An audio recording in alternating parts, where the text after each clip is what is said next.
security blanket. Hi, everyone. My name is Brenda, as you heard.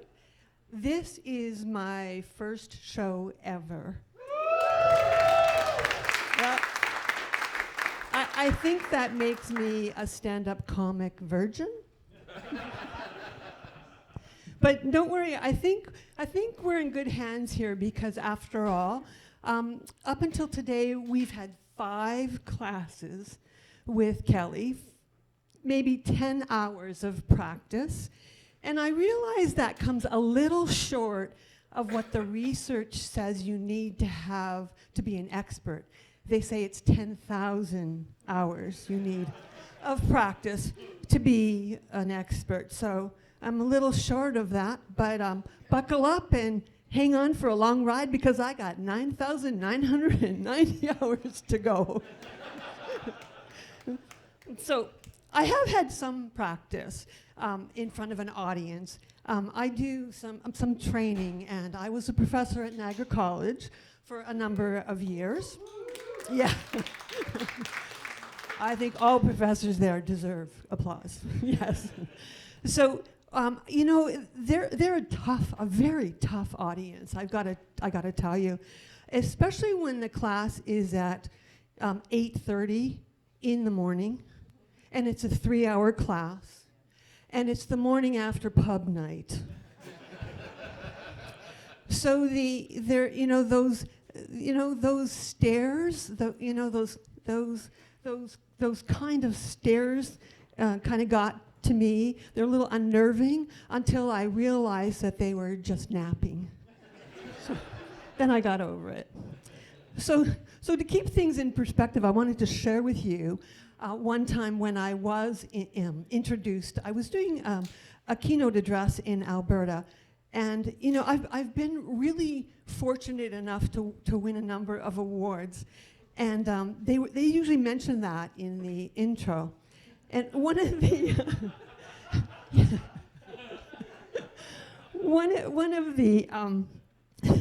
one of the awards that I was lucky enough to win, and probably the one that really means the most to me, is that I was honored as a YWCA Woman of Distinction. But the woman who was introducing me was a little bit nervous, so instead of introducing me as a woman of distinction, she introduced me as a woman of dysfunction. So how did she know? I mean, that's a much more accurate description. I mean, I kind of like it. It kind of lowers the bar. I'm thinking about putting it on a T-shirt or maybe a sash. But I mean, she did get my name right. She got the Brenda part right, which is kind of ironic because I wasn't supposed to be named Brenda. I was actually supposed to be named Wendy. But when I was born, my mother was still in the hospital with the newborn me, and my Ukrainian grandmother, my Baba, she came to visit, and my mother said, yeah, we're going to name her Wendy. And we're not really quite sure what my Baba heard, but what she said was, Wendy? Who ever heard of a baby named Wendy? So we're not really sure if she was thinking windy as in weather or windy as in gas. But clearly, the name didn't work, so they rethought that, and they came up with the name Brenda. I mean, I would have liked to have been a Wendy. I mean, I always think of Wendy's as being tall and beautiful and blonde, and clearly I'm not that. I mean, those Ukrainian peasant genes, they dominate. I gotta tell you that. So, my Baba, she had trouble with her name as well. When she and my grandfather left the Ukraine to come to Canada, they got to customs in Halifax, and they looked at her passport, really. Her birth name was actually Juliana Helena, which I think is a beautiful, beautiful name. And they looked at that and said, Juliana Helena, never heard of it, you'll be Helen. And she was Helen for the rest of her life. So they, my Baba, she's a pretty strong woman. You don't really didn't ever want to mess with her. But when they actually were leaving the Ukraine, she was pregnant with my father. You weren't supposed to leave the country when you were pregnant. I don't think they liked the idea of a Ukrainian citizen leaving the country. So what ended up happening is that they asked her if she was pregnant. She said no, even though she was. And but apparently they had their own pregnancy test. They punched her in the stomach. And that's what they did. They judged her reaction, and those of other women as well. And she that's how tough she is. She passed the test without punching anybody, which I think was quite amazing. It does, however, explain my father. He came out of the womb wearing punching gloves, boxing gloves, and an attitude. So kind of explains that. So my, I kept thinking, when they got there, they really didn't have any choice about where they were going to go or what they were going to do. And they looked at the passport and said, "Oh, you're farmers. We need farmers in Manitoba. You're going to Manitoba. The train's over there." And then they just waved to the next people to come over. And they ended up in Manitoba as farmers. I always thought that was really interesting because I thought, what? Can you imagine that? Can you imagine that if we did that to today's millennials? You're going to Manitoba to be a homesteader? He's like, nah, I don't think so. I think even the ones who were really motivated to get out of their parents' basement and were really serious about practicing some adulting, I don't think even they would do anything about it. I mean, really, and how would they even announce it to their friends? I mean, is there an emoji that's a farmer? Really? I mean, the only good thing is that they wouldn't have to buy those faked ripped jeans. They would have the real thing. They would have the authentic ones for sure. So my Baba's generation for sure was very hardworking, very stoic, but also I think what they shared with the millennials is that they might have been a little angry. So my Baba's anger caught up with her. She was in her early 60s, I think, and she had a knockdown, drag-em-out argument with my grandfather. And her undiagnosed high blood pressure resulted in burst blood vessels behind her eyes, and she ended up being blind and majorly depressed as well. I mean, who knew that, that a blind rage would actually make you blind? I mean, I think there's a lesson in there for all of us.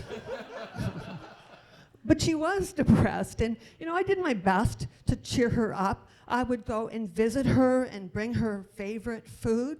And her favorite food, it wasn't pierogies.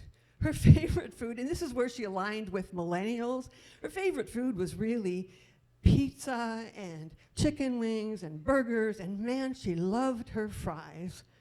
I don't think she would ever have gone for the millennials' avocado toast. I don't think that would have done it. Or this new fad, I'm hearing about this new fad about iced tomato toast. I mean, really, who messes with bacon and tomato? I mean, it's such a perfect combination. Why would you want to ice the tomatoes?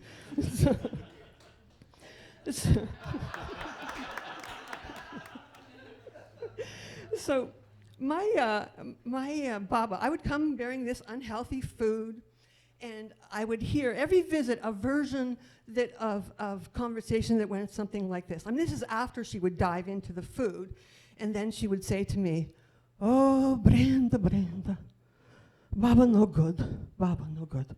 Baba's sick. Baba dies soon. Next time you come see Baba, Baba be dead." Well, you know what? I heard that for the next 30 years. I blame it on the Ukrainian peasant genes. You know, she got through that, but I'm telling you, I mean, I learned a lot of things from my Baba, but I really don't think I got my Pollyanna positivity gene from her. Yeah. My grandfather, he was a character too. He died much earlier. I think he needed a change of scenery. Yeah. Yeah. My husband one time told me, you know, he said, I don't think your grandfather likes me. And I said, what do you mean, sweetie? He said, well, it's just that every time we go there, he says to me, do you want to go for cough? And I said, sweetie, he's not telling you to F off. He's asking you if you want to go for a coffee. Do you want to go for cough?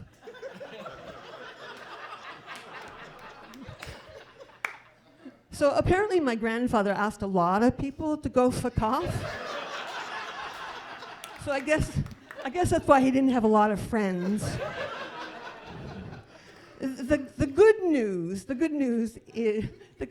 really is that when I ask my husband if he wants to go for cough, he thinks I'm asking him if he wants a coffee.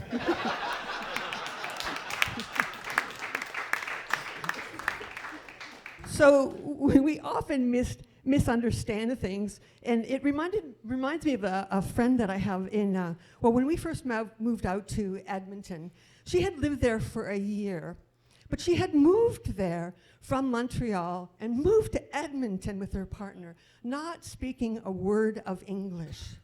But by the time I met her, she seemed to have mastered the language.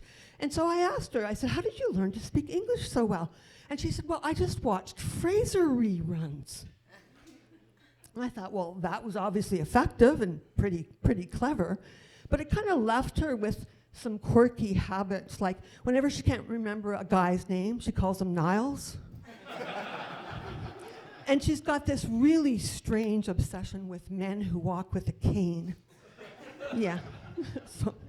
And then one day, the other thing that she asked me once was, she wanted to take ballroom dancing with her partner, and she asked me if my husband and I had ever taken ballroom dancing, and I said yes, that we had. I said there wasn't a lot of enthusiasm on his part.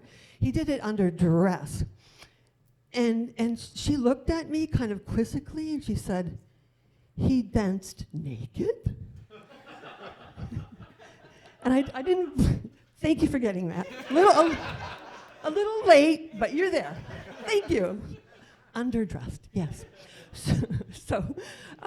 Yeah. So that totally threw me off. But I didn't really blink when she told me that. I just said, yeah, he did, but there might have been some alcohol involved. So thank you all. That's it for now. Thank you for making my first time a good time.